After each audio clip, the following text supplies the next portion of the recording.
Hi, welcome to PMC Knives and Tools. Now, today I want to talk about the ubiquitous Benchmade 940 Osborne. Now, I bought this a few years ago because everyone wanted the Benchmade 940, didn't they? At some point, it was the kind of knife. Very popular YouTubers had it and all this kind of stuff. Now, I pretty quickly found about 2-3 years ago when I bought mine that I didn't like it. I didn't think it was worth the hype. I thought the blade stock was too thick. I didn't like the reverse tanto shape in use, and this it had a double bevel, which was terrible for EDC cutting tasks. You know, if I was preparing vegetables or things like that in the house. So what I did was I stopped carrying it, and eventually I got bored one day and I decided to hand reprofile with a whetstone the entire edge and completely change that original double bevel away, which took ages and ages, but it's gone now. And then I machine electric sharpened it and put a new edge on it. And then I discovered that I really like using it at work for kind of heavier cutting tasks as a beater.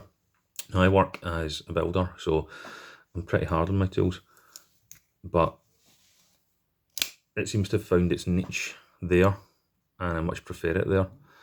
So it's not as these experiences are different for everyone, of course. It's not as cut and dry as saying it's a bad knife or it's a good knife. I fell prey to kind of, oh, if people say it's good, it must be good. If it's popular, it must be good, which I think is a common experience for a lot of people. A lot of people, see a popular brand or a popular item of car or shoe or soft drink or pocket knife in this case, and they think, oh, well, if it's popular, it must be good. And my experience with this tool was not the same, because the way that people are, everyone's different. Everyone has different needs, different desires, different tastes, different preferences, different styles.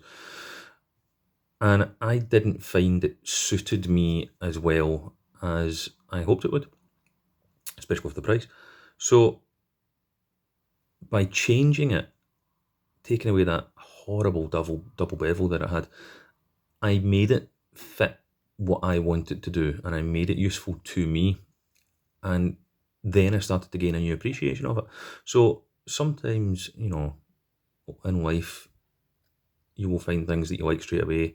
You'll find things that you don't like straight away, but maybe occasionally by persevering with something and modifying it to suit, you'll get a newfound appreciation and get a new place for it in your life. So it's now my work beater, and it takes a lot of abuse. I was cutting a lot of plasterboard with it recently. I think the Americans would call that drywall. So it gets beaten up, and I have to frequently clean out the mechanism and frequently resharpen the blade, because cutting drywall and gyprock and plasterboard are absolute death to edges. But it's holding up, and it's found its niche in my life. It now sits in my tool bag. So there you go. The experience of a popular design isn't universal, but I eventually grew to like mine after modifying the blade and persevering. Cheers, take care.